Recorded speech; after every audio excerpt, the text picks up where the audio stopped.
Hello viewers, आइए हम तुलसीदास के आगे के पदों की व्याख्या करते हैं। इसके पहले के पदों का अर्थ मैं बता चुकी हूँ। आइए आगे के पदों को देखते हैं। तुम तो कालु हाक जन लावा, बार बार मुहिम लाग बुलावा। सुनत लखन के बचन कठोरा, परसु सुधारि धर्यउ कर घोरा।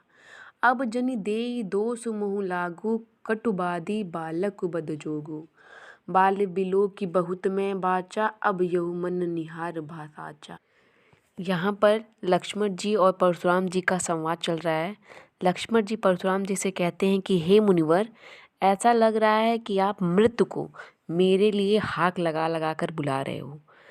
लक्ष्मण जी के इस व्यंग को सुनकर परशुराम जी और भी क्रोधित हो जाते हैं और अपने फरसे को हाथ में लेकर बोलते हैं कि इस बालक के वध के लिए संसार मुझे दोष ना दे, क्योंकि इसने खुद अपने कट वचनों के सहारे अपनी मौत को बुलाया है। यहाँ पे परशुराम जी अत्यधिक क्रोधित हो गए हैं और बार बार वो लक्ष्मण को धिक्कार रहे हैं। वो कह रहे हैं कि मैंने इसे बालक समझकर कई बार क्षमा किया, परंतु अब यह मरने योग्य हो गया है। आगे की पंक्तियों में कौशिक कहा क्षमी अपराधो, बाल दोष गुण गनहि न साधो। खर कुटार में अकरन कोई, आगे अपराधी गुरु द्रोही। उत्तर देत छोड़ो बिनु मारे, केवल कौशिक सील तुम्हारे। न त यही काटे कुठार कठोरे, गुरहि उरिन होतउ श्रम थोरे। प्रस्तुत पंक्तियों में अब विश्वामित्र जी परशुराम जी से कहते हैं कि परशुराम जी, आप तो साधु हैं। साधु कभी बालकों के अपराध पर ज़्यादा ध्यान नहीं देते और उन्हें क्षमा कर देते हैं, इसीलिए लक्ष्मण को भी क्षमा कर दें। यह सुनकर परशुराम जी विश्वामित्र से कहते हैं कि तुम जानते हो कि मैं कितना कठोर हूँ, मुझ में कितना क्रोध भरा हुआ है। मेरे सामने यह मेरे गुरु का अपमान किए जा रहा है, अर्थात मेरे शिव जी के धनुष का अपमान किए जा रहा है, और मेरे हाथों में फरसा होने के बावजूद भी मैंने अभी तक इसका वध नहीं किया है। अगर यह जीवित खड़ा है तो सिर्फ तुम्हारे प्रेम और सद्भाव के लिए, नहीं तो अभी तक मैं इसको अपने फरसे से बिना किसी परिश्रम के इसे काट कर इसका वध कर देता और अपनी गुरु दक्षिणा चुका देता। आगे की पंक्तियों को देखिए। गादि सूनु क हृदय हसी, मुनहि हरिहरे सूझ। अय मैं खाड़ न उखड़य मैं, अजहु न बूझ अबूझ। परशुराम जी की बातों को सुन करके विश्वामित्र जी मन ही मन हंसने लगते हैं और सोचते हैं कि परशुराम जी ने सभी क्षत्रियों को हराया है, तो वे राम और लक्ष्मण को भी साधारण क्षत्रिय मानकर उन्हें आसानी से हराने के बारे में सोच रहे हैं। परंतु उन्हें इस बात का ज्ञान नहीं है कि उनके समक्ष कोई गन्ने के रस से बना गुड़ नहीं है, अपितु लोहे के फौलाद से बनी तेज तलवार है। अर्थात राम एवं लक्ष्मण को वे साधारण क्षत्रिय समझने की भूल कर रहे हैं, जबकि दोनों ही सूरवीर और पराक्रमी हैं। ऐसा विश्वामित्र जी अपने मन में सोच रहे हैं। आइए फिर से एक बार इसका अर्थ देख लेते हैं। इन पंक्तियों में, इन पदों में लक्ष्मण जी परशुराम जी से कहते हैं कि हे मुनिवर, ऐसा लग रहा है कि आप मृत्यु को मेरे लिए हाक लगा लगा कर बुला रहे हैं। लक्ष्मण की इस व्यंग को सुन करके परशुराम जी बहुत क्रोधित होते हैं और अपने फरसे को हाथ में लेकर बोलते हैं कि इस बालक के वध के लिए, अर्थात लक्ष्मण के वध के लिए संसार मुझे दोष ना दे, क्योंकि इसने खुद अपने कट वचनों के सहारे अपनी मौत को बुलाया है। मैंने इसे बालक समझकर कई बार क्षमा किया, परंतु अब यह मरने योग्य हो गया है। आगे की पंक्तियों में विश्वामित्र जी परशुराम जी से कहते हैं कि परशुराम जी, आप तो साधु हैं। साधु कभी बालकों के अपराध पर ज़्यादा ध्यान नहीं देते और उन्हें क्षमा कर देते हैं, इसलिए लक्ष्मण को भी क्षमा कर दें। यह सुनकर परशुराम जी विश्वामित्र जी से कहते हैं कि तुम जानते हो कि मैं कितना कठोर और निर्दयी हूँ। मैं किसी को क्षमा नहीं करता। मुझ में इतना क्रोध भरा हुआ है कि मेरे सामने यह मेरे गुरु का अपमान किए जा रहा है और मेरे हाथों में फरसा होने के बावजूद भी अभी तक मैंने इसका वध नहीं किया। यह मेरे शिव जी के धनुष का लगातार अपमान किए जा रहा है। अगर यह जीवित खड़ा है तो सिर्फ तुम्हारे प्रेम और सद्भाव के लिए, नहीं तो अभी तक मैं अपने फरसे से बिना किसी परिश्रम के इस लक्ष्मण का गला काट कर इसका वध कर देता और अपनी गुरु दक्षिणा चुका देता। आगे की पंक्तियों में यह बताया गया है कि परशुराम जी की ऐसी बातों को सुनकर विश्वामित्र जी मन ही मन हंसने लगते हैं और सोचते हैं कि परशुराम जी ने सभी क्षत्रियों को हराया है, तो वे राम और लक्ष्मण को भी साधारण क्षत्रिय मानकर उन्हें आसानी से हराने के बारे में सोच रहे हैं। परंतु उन्हें इस बात का तनिक भी ज्ञान नहीं है कि उनके समक्ष कोई गन्ने के रस से बना कोई गुड़ नहीं है, अपितु लोहे के फौलाद से बनी तेज तलवार है। अर्थात राम एवं लक्ष्मण को वो साधारण क्षत्रिय समझने की भूल कर रहे हैं, जबकि दोनों ही सूरवीर और पराक्रमी हैं। अब आगे की पंक्तियों में, कहेउ लखन मुनि शील तुम्हारा, को नहीं जान विदित संसारा। मात पिता ही उरिन भय नीके, गुरनिर रहा सोच बड़ जी के। सो जनु हमरे ही माथे काढ़ा, दिन चली गए ब्याज बड़ बाड़ा। अब आनी व्यवहरिया बोली, तुरंत देव मैं थैली खोली।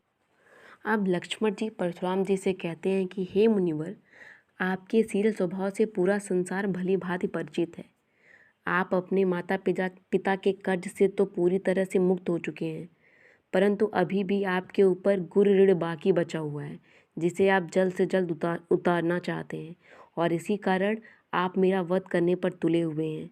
यह ठीक भी है, क्योंकि बहुत दिन हो चुके हैं अब तक, तो आपके ऊपर गुरु ऋण का बहुत ब्याज बढ़ चुका होगा, तो फिर देर करने की क्या ज़रूरत है।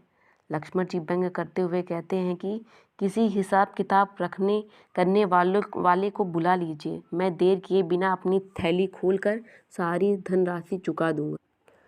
आगे की पंक्तियों में, सुनि कटु वचन कुठार सुधारा, हाय हाय सब सभा पुकारा। भृगुबर परसु देखा बहु मोही, विप्र विचारि बचौ नृप दोही। मिलै न कबहु सुबट रन गाड़े, दिव्य विजेता धरहि के वाड़े। अनुचित कही सब लोग पुकारे, रघुपति सयनहि लखन निवारे।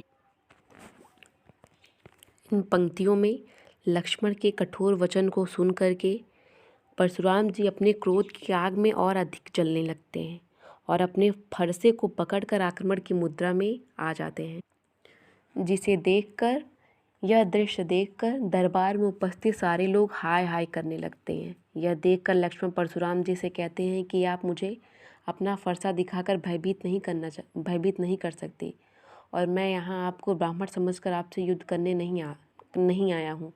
ऐसा प्रतीत होता है मानो आपका अभी तक युद्ध भूमि में किसी पराक्रमी से पाला नहीं पड़ा है, इसलिए आपने अपने आप को बहुत सूरवीर समझ रखा है।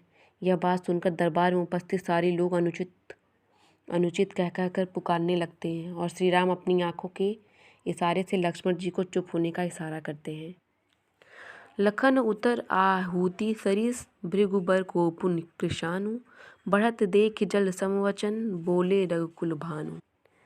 इस प्रकार लक्ष्मण द्वारा कहा गया प्रत्येक वचन आग में घी की तरह आहुति के समान कार्य करता है, और परशुराम जी को अत्यंत क्रोधित होते देखकर श्री राम जी अपने शीतल वचनों से उनकी क्रोधाग्नि को शांत करते हैं।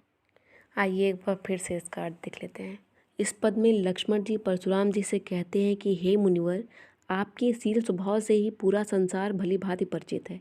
आप अपने माता पिता के कर्ज से तो पूरी तरह मुक्त हो चुके हैं, परंतु अभी तक आपके ऊपर गुरु ऋण बचा हो, जिसे आप जल्द से जल्द उतारना चाहते हैं, और इसी कारण आप मेरा वध करने पर तुले हैं। यह ठीक भी है, क्योंकि बहुत दिन हो चुके हैं। अब तक तो आपके ऊपर जो गुरु का ऋण है उसका ब्याज बहुत बढ़ चुका होगा, तो फिर देर करने की क्या ज़रूरत है। किसी हिसाब किताब करने वाले को बुला लीजिए, मैं देर किए बिना अपनी थैली खोलकर आपकी सारी धनराशि चुका देता हूँ। लक्ष्मण के ऐसे व्यंग्यपूर्वक कठोर वचनों को सुन करके परशुराम जी अपने क्रोध में और अधिक जलने लगते हैं और अपने फरसे को पकड़कर आक्रमण की मुद्रा में आ जाते हैं। ऐसा देखकर दरबार में उपस्थित सारे लोग हाय हाय करने लगते हैं। यह देखकर लक्ष्मण जी परशुराम जी से कहते हैं कि आप मुझे अपना फरसा दिखाकर भयभीत करना चाहते हैं, और मैं यहाँ आपको ब्राह्मण समझकर आपसे युद्ध नहीं करना चाहता। ऐसा प्रतीत होता है मानो आपका अभी तक युद्ध भूमि में किसी पराक्रमी से पाला नहीं पड़ा है, इसलिए आप अपने आप को बहुत सूरवीर समझ रहे हैं। यह बात सुनकर दरबार में उपस्थित सारे लोग अनुचित कह कर चिल्लाने लगते हैं, और श्री राम अपनी आंखों के इशारे से लक्ष्मण जी को चुप रहने का इशारा करते हैं। इस प्रकार लक्ष्मण द्वारा कहा गया प्रत्येक वचन आग में घी की आहुति के समान था और परशुराम जी को अत्यंत क्रोधित होते देखकर श्री राम जी ने अपने शीतल वचनों से उनकी क्रोधाग्नि को शांत। इस प्रकार से तुलसीदास का पद समाप्त होता है। धन्यवाद।